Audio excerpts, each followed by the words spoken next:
বায়া দলিল ছাড়া জমি কিনছেন? মারাত্মক বিপদে পড়ার আগে ভিডিওটি দেখুন। আপনি যদি জমি কিনতে আগ্রহী হন, তবে আপনার জন্য সবচেয়ে গুরুত্বপূর্ণ একটি বিষয় হলো বায়া দলিল।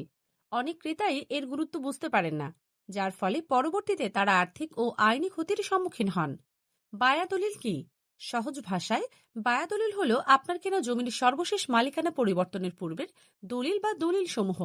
অর্থাৎ যিনি বর্তমানে আপনার কাছে জমি বিক্রি করছেন, তিনি যে দলিলের মাধ্যমে এই জমির মালিক হয়েছিলেন, সেটি হলো বায়া দলিল। এটি জমির মালিকানার ধারাবাহিকতার প্রমাণ করে। বায়া দলিল কেন জরুরি? বায়া দলিল ছাড়া জমি কেনা মানে চোখ বন্ধ করে অজানা পথে হাঁটার মতো। এর মাধ্যমে আপনি নিশ্চিত হতে পারেন যে বিক্রেতা সত্যিই জমির বৈধ মালিক কিনা, মালিকানা নিষ্কণ্টন এবং কোনো বিতর্কে জড়িত কিনা, জমিটি আগে কতবার হাতবদল হয়েছে এবং প্রতিটি ধাপ বৈধ ছিল কিনা, জমির প্রকৃত আয়তন ও সীমানা ঠিক আছে কিনা। বায়া দলিল না থাকলে যে সমস্যা হতে পারে: জাল দলিলের ফাঁদ। অসাধু বিক্রেতারা প্রায়ই বায়া দলিল দেখাতে চান না, কারণ তাদের মূল দলিলটি ভুয়া বা জাল হতে পারে।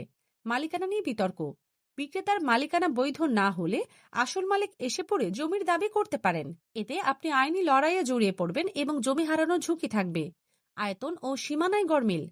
বায়া দলিল যাচাই না করলে জমির পরিমাণ ও সীমানা নিয়ে দলিলে বা বাস্তবে অমিল দেখা দিতে পারে। ব্যাংক ঋণে বাধা। বায়া দলিল ছাড়া ব্যাংক কর্তৃপক্ষ আপনার ঋণের আবেদন প্রত্যাখ্যান করতে পারে। নামজারিতে জটিলতা। বায়া দলিল না থাকলে ভূমি অফিসের নামজারির ক্ষেত্রে দীর্ঘসূত্রিতা বা বাধার সৃষ্টি হতে পারে। আইনজীবীর পরামর্শ। জমি কেনার আগে অবশ্যই বায়া দলিল দেখতে চান এবং একজন অভিজ্ঞ আইনজীবীর মাধ্যমে তা যাচাই করে নিন।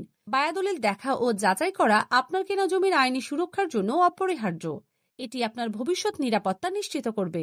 মনে রাখবেন, জমি কেনা জীবনের অন্যতম বড় একটি সিদ্ধান্ত, তাই কোনো রকম ঝুঁকি না নিয়ে সচেতনভাবে এগিয়ে যান।